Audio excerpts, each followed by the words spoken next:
ഇത്രയധികം വെറൈറ്റി കുപ്പിവളകൾ ഞാൻ ഇന്ന് വാങ്ങിയ സ്പോട്ടാണ് പറഞ്ഞു തരുന്നത്. കുപ്പിവളകൾ ഇഷ്ടമല്ലാത്ത സ്ത്രീകൾ വളരെ കുറവായിരിക്കും. എനിക്ക് വളരെ ഇഷ്ടമാണ് കുപ്പിവളകൾ. ഇത് വാങ്ങിയത് ഞങ്ങളുടെ ഏരിയയിൽ തന്നെയുള്ള കൊട്ടാരക്കരയിൽ തന്നെയുള്ള ഒരു സ്ഥലത്തു നിന്നാണ്. ഇത്രയധികം കളക്ഷൻസ് ഞാൻ എവിടെയും കണ്ടിട്ടില്ല. അതും എൻ്റെ കൈക്ക് പരുവമായത്. പ്ലാസ്റ്റിക് വളകൾ പോലെ പലതും തോന്നുമെങ്കിലും ഇതെല്ലാം കുപ്പിവള തന്നെയാണ്. പല ഡിസൈനുകൾ. ഞാൻ ഈ ഡിസൈനുകളൊന്നും എവിടെയും കണ്ടിട്ടില്ല കേട്ടോ. പിന്നെ കട ചെറുതാണ് എങ്കിലും കടയിലിരിക്കുന്ന സാധനങ്ങൾ വളരെ ക്വാളിറ്റി ഉള്ളതും വളരെ നല്ലതുമാണ്. പിന്നെ ഇവിടെ സീരിയൽ ആർട്ടിസ്റ്റുകളും ഫിലിം ആർട്ടിസ്റ്റുകളും ഒക്കെ വന്ന് കുപ്പിവളകൾ വാങ്ങാറുണ്ട് എന്ന് ചേട്ടൻ പറഞ്ഞു.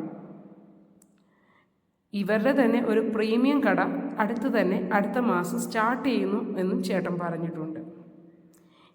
ഇവരുടെ വീഡിയോസൊക്കെ പല ഇൻസ്റ്റഗ്രാം പേജസിലും കാണാനും കഴിയും. കണ്ടില്ലേ എത്ര വെറൈറ്റി എന്നത്, എത്ര കളർ എന്നത്. എൻ്റെ കൈയുടെ അളവിന് വളരെ റെയറായിട്ട് എനിക്ക് വളകൾ കിട്ടാറുള്ളൂ. ഞാനൊരു കടയിൽ ചെന്ന് കഴിഞ്ഞാൽ ഏറ്റവും വലിയ വള ഇങ്ങ് തരൂ ചേട്ടാന്ന് പറയത്തേ ഉള്ളൂ. പക്ഷേ ഇവിടെ എനിക്ക് കറക്റ്റ് അളവും പറഞ്ഞു തന്നു. വള മാത്രമല്ല, കമ്മലുണ്ട്, മൂക്കുത്തിയുണ്ട്, പല സാധനങ്ങളും അവിടെ ഉണ്ട് സ്ത്രീകൾ ഉപയോഗിക്കുന്നത്.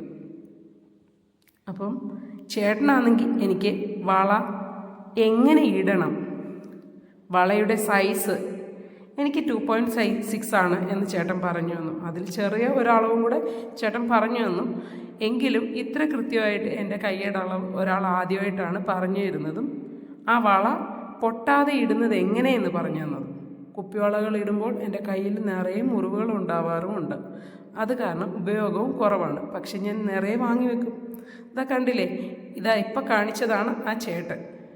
എന്ത് ക്ഷമയോടുകൂടിയാണെന്നോ എല്ലാ പെട്ടിയും തുറന്ന് എനിക്ക് കുപ്പിവളകൾ കാണിച്ചു തരുന്നത്.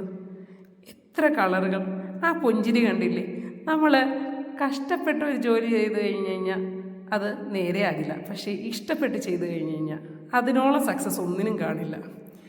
പിന്നെ ഇതിൻ്റെ സ്പോട്ട് വരുന്നത് കൊട്ടാരക്കരയിൽ നിന്ന് അടൂരിലേക്ക് പോകുന്ന വഴിക്കുള്ള ഇന്ത്യൻ ഓയിലിൻ്റെ പെട്രോൾ പമ്പിൻ്റെ ഇടത് സൈഡിലായിട്ടാണ്. എല്ലാവരും പോയൊന്ന് കാണണം, വാങ്ങണം.